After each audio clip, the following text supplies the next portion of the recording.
Hello दोस्तों, कैसे हैं आप लोग। आशा करते हैं आप सभी अच्छे होंगे। चलिए अब हम लोग आज as a banker letter of credit और बैंक गारंटी से रिलेटेड एक केस स्टडी देखते हैं कि हम लोग कैसे उसका असेसमेंट करते हैं, कैसे हम लोग उनका लिमिट कस्टमर को प्रोवाइड कराते हैं। ये हम लोग देखते हैं। लेटर ऑफ क्रेडिट का जो बेसिक डेफिनेशन है या बेसिक जो उसकी टर्मिनोलॉजी है, वो मैंने प्रिंसिपल और प्रैक्टिस की क्लास 12 में वो मैंने डिस्कस की हुई है। अगर आपने इससे पहले लेटर ऑफ क्रेडिट के बारे में नहीं सुना है तो आप क्लास 12 में जाकर के इसका डिस्कशन देख सकते हैं। हमने वहाँ पे इसको अच्छी तरह से समझाया है। चलिए हम लोग आगे बढ़ते हैं। Letter of credit. अब इसमें हम लोग देखते हैं example. ABC limited enjoy working capital facilities with bank A. ABC limited क्या है? एक उनको सीसी लोन मिला हुआ है, वर्किंग कैपिटल मिला हुआ बैंक ए से। It has approached the bank for letter of credit limit for purchase of raw material. और वो क्या करता है? रॉ मटेरियल परचेज करने के लिए लेटर ऑफ क्रेडिट के लिए बैंक किसको अप्रोच कर रहा है? बैंक को कर रहा है, ठीक है। The relevant information provided is as given below. अब क्या होगा? तो पहला इन्होंने दिया है project value of raw materials consumption is 3600 lakh, ठीक है। Projected value of raw material purchase on credit 2400 lakh, ठीक है। Time taken for advising letter of credit 10 days. Time taken कितना है? ये लेटर ऑफ क्रेडिट में ये काफी इंपॉर्टेंट रखता है, वो है हमारा 10 days. Time taken for shipment and transit period is equal to 20 days, ठीक है। टाइम जो लिया जाएगा शिपिंग और ट्रांजिट के लिए वो कितने के लिए लिया जाएगा? 20 days. Credit period agreed upon between the seller and the customer or the projected available credit period as given in CMA format for calculation of MPBF for funded limits whichever is less 30 days। वो हमारा CMA seat में दिया हुआ है और वो हमारा कितना है? 30 डेज है। तो अब हमको इसके आधार पे, ये सारे डाटा के आधार पे हमको निकालना है assessment of letter of credit, कितना उनको लिमिट दिया जाए। चलिए देखते हैं।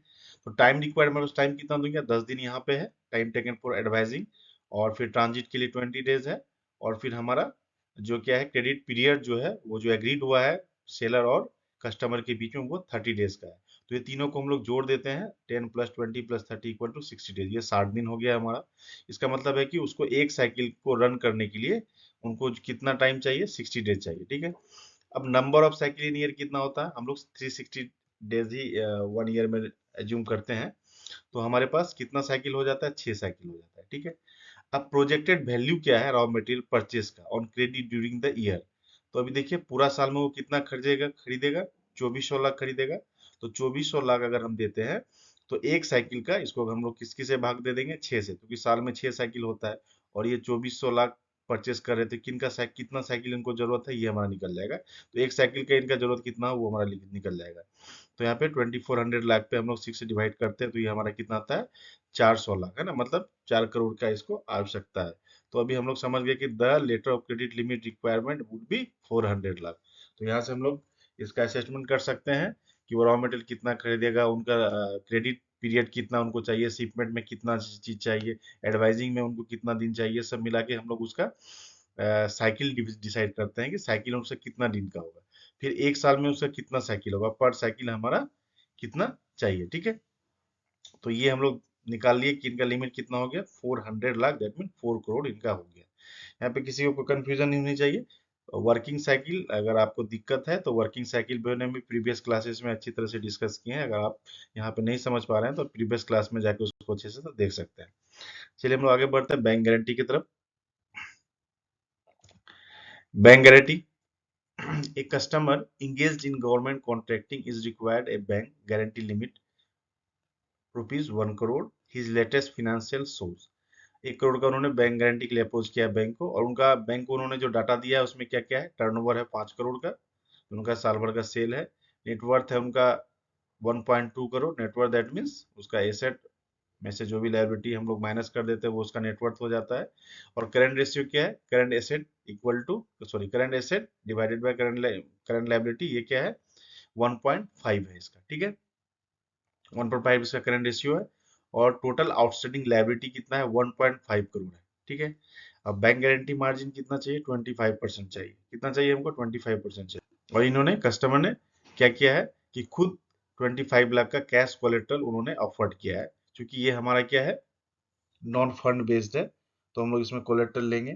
फंड बेस्ड बैंक गारंटी नहीं होता, ये नॉन फंड बेस्ड होता है। ठीक है, अब क्या हमको एनालाइज करना है, तो सबसे पहले हम एनालाइज करेंगे टर्नओवर का। पहला स्टेप हमारा ये होगा।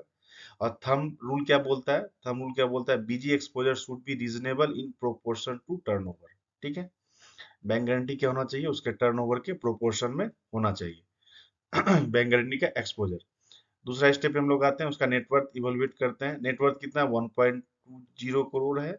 Generally bank guarantee plus other non fund limit should not exceed 4 to 5 times of net worth. यहाँ पे क्या बोल रहा है कि बैंक गारंटी प्लस उसका जो अदर नॉन फंड लिमिट है, ठीक है, ये उनका नेटवर्थ, नेटवर्थ कितना, 1.25। तो हम इसको 1.25 का हम लोग 5 टाइम्स मैक्सिमम पकड़ते हैं, तो कितना हो जाएगा, ये 6 करोड़ से ज्यादा इसका क्या होना चाहिए, नहीं होना चाहिए। ठीक है, यहाँ तक कोई इशू नहीं है। अब इन्होंने रिक्वेस्ट कितना किया है, 1 करोड़ का किया है विद इन लिमिट। ठीक है, तो अब हम लोग तीसरा क्या देखते हैं, तो 1 करोड़ का किया है और इनका क्या होना चाहिए, हम लोगों ने देखा कि इनका बैंक गारंटी का जो एक्सपोजर है वो इससे ज्यादा नहीं होना चाहिए। तो ये 6 करोड़ इनका आ रहा है, लेकिन इन्होंने रिक्वेस्ट किया 1 करोड़, तो ये लिमिट में आ रहा है। यहाँ तक कोई इशू नहीं है। स्टेप 3 में हम देखते हैं उनका टोटल लाइबिलिटी और नेटवर्थ का एनालिसिस करते हैं। टोटल लाइबिलिटी कितना है उसका, यहाँ पे टोटल आउटसाइड लाइबिलिटी कितना, 1.5 करोड़ है। और उनका टोटल लाइबिलिटी बाय टोटल जो नेटवर्थ है इक्वल टू 1.25 है। ये क्या है, 1.25 है। तो इसको हम लोग मॉडरेट कंसीडर कर सकते हैं, और ये हेल्थी लिवरेज है। ये क्या है, हेल्थी लिवरेज है। ठीक है क्योंकि नेटवर्थ 1.2 करोड़ है और उनका लाइबिलिटी कितना है, 1.5 करोड़ है। तो बेसिकली नेटवर्थ क्या होता है, हमारा एसेट्स माइनस लाइबिलिटी जो होता है वो हमारा नेटवर्थ कहलाता है। ठीक है, तो ये भी हेल्थी लिवरेज स्टेटस में है। अब चौथा है कि कस्टमर ने हमें कोलेटरल में क्या दिया, कोलेटरल मार्जिन भी वो 25% कैश मार्जिन दे रहा है, 25 लाख बीन प्रोवाइडेड। तो बैंक का एक्सपोजर कितना है, बैंक का कितना एक्सपोजर होगा आफ्टर मार्जिन, 75 लाख। ठीक है, risk to banks is partially mitigated. यहाँ पे क्या हुआ, रिस्क जो है वो कम हो रहा है। ठीक है, उन्होंने मांगा कितना है, उनको 1 करोड़ का चाहिए, वो जिस भी डिपार्टमेंट में उनको देना होगा, ये बैंक गारंटी वो 1 करोड़ का दे रहा है, उसमें उन्होंने 25% वो क्या दे रहा है, अपना कोलेटरल दे रहे हैं। तो हमारा यहाँ पे रिस्क क्या हो जाता है, कम हो जाता है। ठीक है, यहाँ पे क्या हो जाता है, कम हो जाता है। अब क्या हो, कंक्लूजन क्या निकलता है, based on turnover, net worth and offered margin, the requested bank guarantee limit of 1 crore is reasonable and may be consider subject to satisfactory due diligence. ठीक है, नॉर्मल केस में बैंक क्या करती है, इसमें 100% कैश मार्जिन रखती है, 100% कैश मार्जिन रखती है। ठीक है, जो बैंक गारंटी है, जो परफॉर्मेंस बैंक गारंटी होता है, जो फिनेंशियल बैंक गारंटी हम लोग जो देते हैं, अक्सर जो बैंकों में प्रैक्टिस होता है कि अगर उन्होंने 1 करोड़ का बैंक गारंटी मांगा है, तो उन्हें एक करोड़ का कोलेटरल मार्जिन देना पड़ेगा, तो ही बैंक उसको प्रोवाइड कराएगी। ठीक है, चलिए आगे बढ़ते हैं हम लोग। अभी हम लोग आ रहे हैं, अपना जो नेक्स्ट टॉपिक है वो है assessment of term loan. Term loan क्या होता है, ये सब हम लोग पिछले क्लासेस में डिस्कस कर लिए। अभी टर्म लोन का पर्पस क्या है, ये भी हमने डिस्कस किया, फिर भी हम इसको यहाँ पे एक बार देखेंगे। तो टर्म लोन का पर्पस क्या होता है कि कोई भी कैपिटल एसेट है उसको हम लोग परचेस करने के लिए टर्म लोन लेते हैं, या कोई भी न्यू बिजनेस अगर हमें स्टार्ट करना होता है उसके लिए हम लोग टर्म लोन की जरूरत होती है। प्रोजेक्ट फाइनेंस में भी टर्म लोन की जरूरत होती है। तो लैंड की जरूरत होती है, बिल्डिंग की जरूरत होती है, प्लांट एंड मशीनरी चाहिए होता है, गाड़ी चाहिए होता है, रिनोवेशन करना होता है प्लांट को, ईटीसी, ये सब के लिए हम लोग क्या करते हैं, टर्म लोन ही प्रेफर करते हैं। ठीक है, अभी देखिए कि फिर हमें दूसरा चीज क्या देखना है कि इनकम कैपेसिटी ऑफ रिपे, है ना। तो अभी टर्म लोन तो हम लोग दे देंगे, लेकिन ये जो जिस प्रोजेक्ट को हम लोग फिनांस करेंगे उसका फ्यूचर क्या है, क्या फ्यूचर में वो यूनिट, जिस यूनिट को हम फिनांस कर रहे हैं, जिस प्लांट एंड मशीनरी को हम फिनांस कर रहे हैं, ठीक है, या जिस लैंड एंड बिल्डिंग को हम फिनांस कर रहे हैं, वो क्या इनकम जनरेशन होगा। तो ये काफी इंपॉर्टेंट रखता है। अगर वो इनकम जनरेशन नहीं है तो हम लोग वहां पे फिनांस नहीं करते हैं। ठीक है, इनकम जनरेट होना चाहिए। ठीक है, ओवरऑल उस प्रोजेक्ट से इनकम जनरेट होना चाहिए। रिपेमेंट टाइप क्या होता है, इसमें इंस्टॉलमेंट में हम लोग देते हैं, क्या देते हैं, इंस्टॉलमेंट में देते हैं। चलिए आगे बढ़ते हैं। अब यहाँ पे देखते हैं कॉस्ट ऑफ द प्रोजेक्ट। कोई भी प्रोजेक्ट का कॉस्ट हम लोग को एनालिसिस करना एज ए बैंकर बहुत ज्यादा इंपॉर्टेंट होता है, और उसके एक एक एंगल को हम लोग चेक करना होता है। जिनका फाइनेंशियल एंगल होता है, सोशल एंगल होता है, हर एंगल को हम लोग को चेक करना होता है, लीगल एंगल होता है, ये सब हमें चेक करना है। ठीक है, तो अभी देखिए मैं यहाँ पे कुछ एग्जांपल्स दिया हूँ कि कॉस्ट ऑफ प्रोजेक्ट में से लैंड अगर खरीदना हो, तो लैंड कहाँ से खरीदता है? सोर्स ऑफ फंड क्या होता है? Share capital. उनका जो खुद का ऑन फंड है, जो शेयर कैपिटल है, वहां से वो खरीदते हैं। जनरली ऐसा ही होता है। साइट डेवलपमेंट है, building and other civil work है, तो ये क्या होता है? अगर अदर एग्जिस्टिंग बिजनेस है तो रिजर्व एंड सरप्लस से खरीदेगा, ठीक है। अगर एग्जिस्टिंग बिजनेस है तो रिजर्व सरप्लस से ये करेगा, लेकिन अगर नहीं है तो ये फिर लोन के द्वारा या कहीं से भी वो जो भी उनका लोन होगा उनके द्वारा ये पूरा करेंगे। Plant and machinery, plant and machinery में क्या होता है? कैपिटल सब्सिडी होता है। अब कैपिटल सब्सिडी एक सेंस में समझिए, प्लांट मशीनरी खरीदने के लिए हम लोग लोन दे रहे हैं, मगर सोर्स ऑफ फाइनेंस क्या हो सकता है? कैपिटल सब्सिडी के रूप में भी हो सकता है, गवर्नमेंट की सब्सिडी हो सकती है।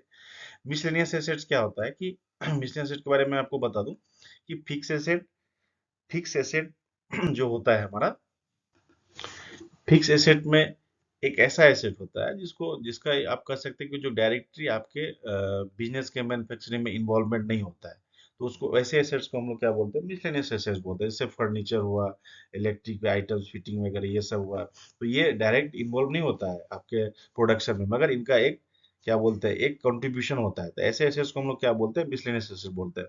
इलेक्ट्रिक फिटिंग वगैरह टर्म लोन से हम लोग कर लेते हैं। Preliminary and pre operative expense जो होता है, ये हम लोग इस पे कभी भी लोन कंसीडर नहीं करते, ये याद रखिएगा। Preliminary and pre operative expense ये उनको खुद के मार्जिन से लगाना है, ठीक है। लेकिन ये हम लोग बैंक से इसको कभी फिनांस नहीं करते, ये काफी इंपॉर्टेंट टर्म है, इसको याद रखिएगा। कंटिजेंसी एक पार्ट होता है, इसके बारे में हम लोग आगे अच्छे से डिस्कस करेंगे। वर्किंग कैपिटल मार्जिन और overall total cost of project हमारा निकलता है, और ये कॉस्ट ऑफ कहाँ से पैसा आ रहा है ये हमारा निकलता है। चलिए आगे बढ़ते हैं।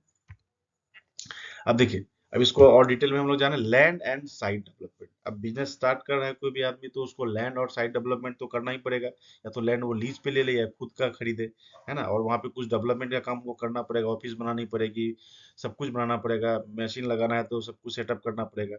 तो अब क्या होता है इसमें, बेसिक कॉस्ट ऑफ लैंड क्या है वो हमें देखना है। अगर प्रोजेक्ट में है लैंड एंड साइट डेवलपमेंट, तो हमें क्या देखना है? बेसिक कॉस्ट ऑफ लैंड देखना है, ठीक है। दूसरा हमें देखना है lease hold status and premium. दूसरा हमें क्या देखना है? लीज होल्ड स्टेटस, अगर लीज में है तो उसका स्टेटस क्या है, प्रीमियम क्या है। Cost of labelling and development, अगर लैंड को में कुछ कंस्ट्रक्शन करना है तो लैंड को एटलीस्ट जो आपका रोड जो होते हैं उनसे थोड़ा अप करके उनको लेबलिंग करना पड़ता है, फिर उसमें डेवलपमेंट करना पड़ता है, वो भी कॉस्टिंग हमें देखनी होती है।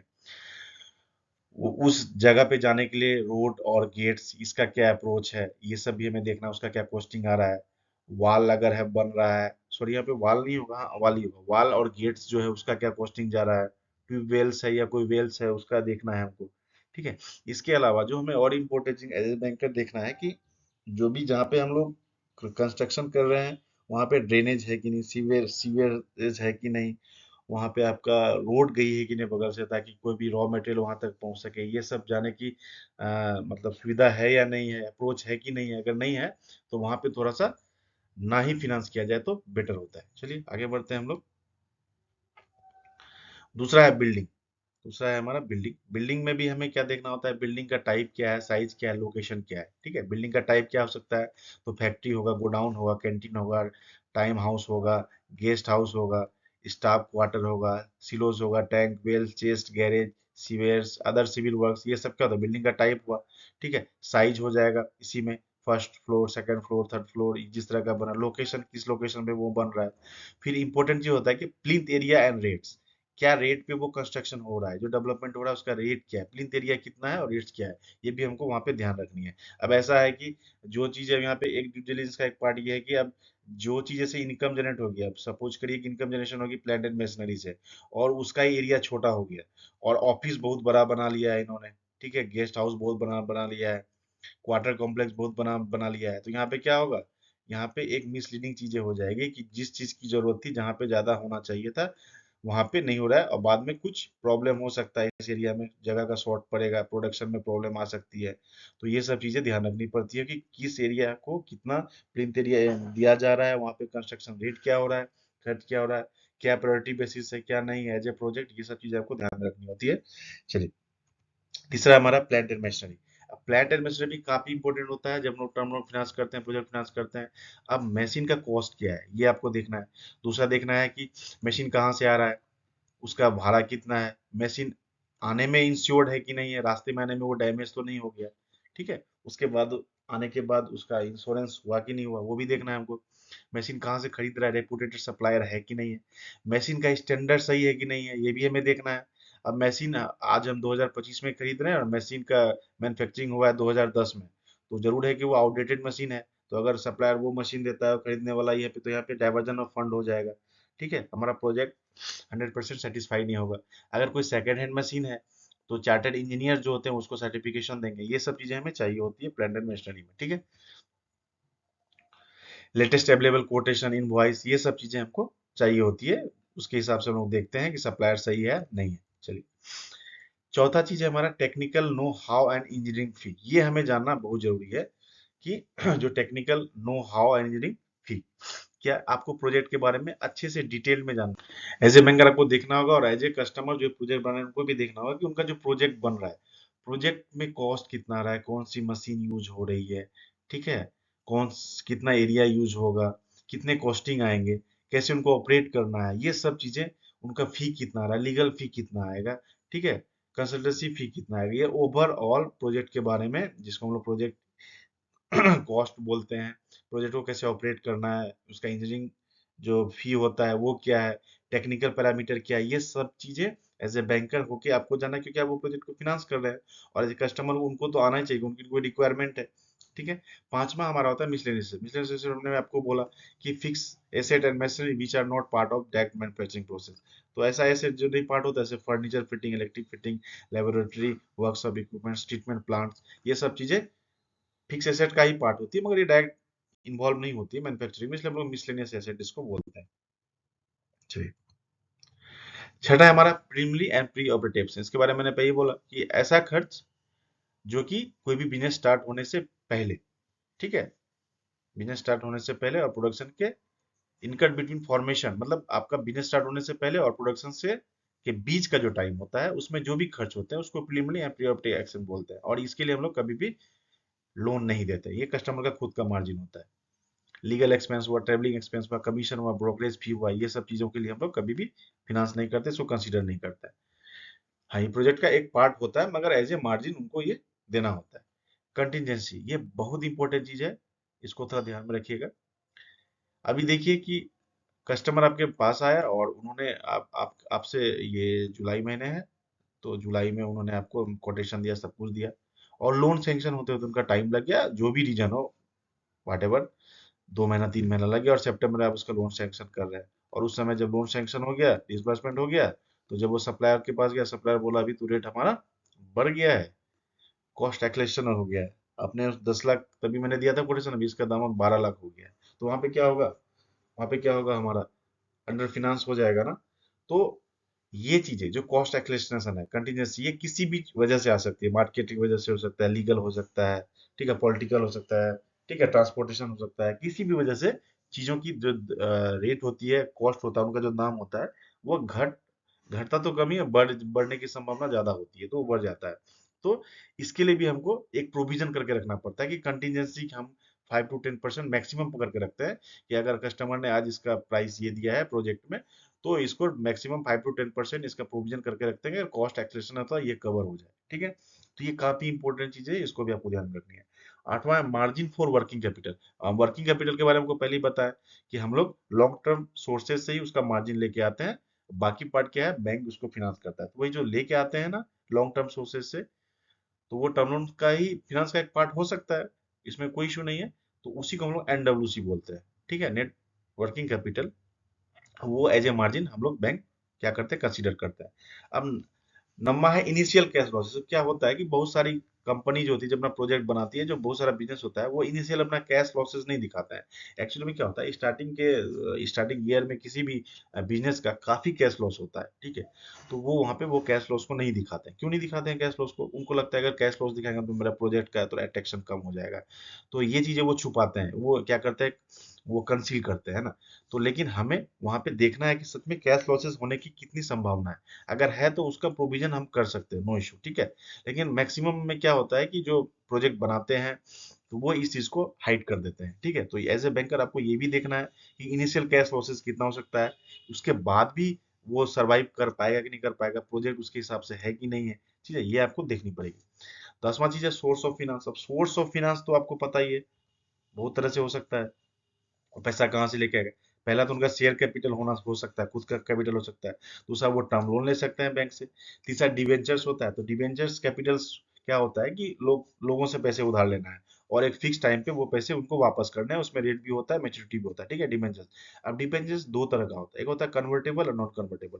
कन्वर्टेबल क्या होगा कि ऐसा डिवेंचर्स हमने लोगों से बोला कि ठीक है आप 10 लाख रुपए दो, 10 लाख रुपए दो, मुझे जरूरत है। 2 साल के बाद क्या होगा कि अगर मैं नहीं लौटा पाया तो वो जो पैसा है आपका वो हमारे शेयर में कंप्लीट हो जाएगा, मतलब आप इक्विटी शेयर का एक पार्ट हो जाएगा, आप भी पार्टनर बन जाएंगे। ठीक है, आप पैसे दो, आपको भी मैं पार्टनर 2 साल के बाद बना लूंगा। तो इसको बोलते हैं कन्वर्टेबल। और दूसरा होता है नॉन कन्वर्टेबल। नॉन कन्वर्टेबल में क्या होता है कन्वर्टेबल में कि आपको विद इंटरेस्ट उनको जो मैच्योरिटी है वो 2 साल के बाद उनको दे देने हैं। ठीक है, वो आपके जो है कि इक्विटी शेयर्स के आपके वो पार्टनर नहीं बन पाएंगे। ठीक है, इसके बाद डेफर्ड क्रेडिट्स होता है। ये डेफर्ड क्रेडिट्स होता है incentive source of government subsidy. हाँ सॉरी, डेफर्ड क्रेडिट्स क्या होता है इसके बारे में देखते हैं। यहाँ पे ये डी होगा, ये ई होगा और ये एफ होगा। डेफर्ड क्रेडिट्स क्या होता है कि हमने पैसे लिए उधार पे और उसको एक लॉन्ग टर्म के बाद उनको देना है। ठीक है, अभी उनको नहीं देना है, तो ऐसे क्रेडिट को हम डेफर्ड क्रेडिट कहते हैं। इंसेंटिव क्या होता है कि अभी हम बिजनेस तो करें, इसके लिए हमको इंसेंटिव भी कहीं से मिल सकता है। कहाँ से मिलेगा? तो मैक्सिमम गवर्नमेंट ही देती है एज ए सब्सिडी। जैसे पीएमजीपी हुआ, पीएमजीपी लोन या अदर जो भी गवर्नमेंट का सब्सिडी स्कीम है, उसमें से आपको इंसेंटिव मिलता है। अगर आप ये बिजनेस स्टार्ट करेंगे तो आपको सब्सिडी मिलेगी, तो इंसेंटिव वहां से मिलता है। पांचवा मिसलेनियस सोर्स भी होता है हमारा। चलो इधर से अगर थोड़ा कम पड़ गया तो हम और पैसा कहीं से जरूरत है तो हम लेके आ सकते हैं, दोस्तों से ले सकते हैं सिक्योर लोन, फैमिली फ्रेंड से ले सकते हैं, या हमारा कोई चीज लीजिंग हायर परचेस में भी हम वहां से भी पैसा उठा सकते हैं। तो ये सोर्स ऑफ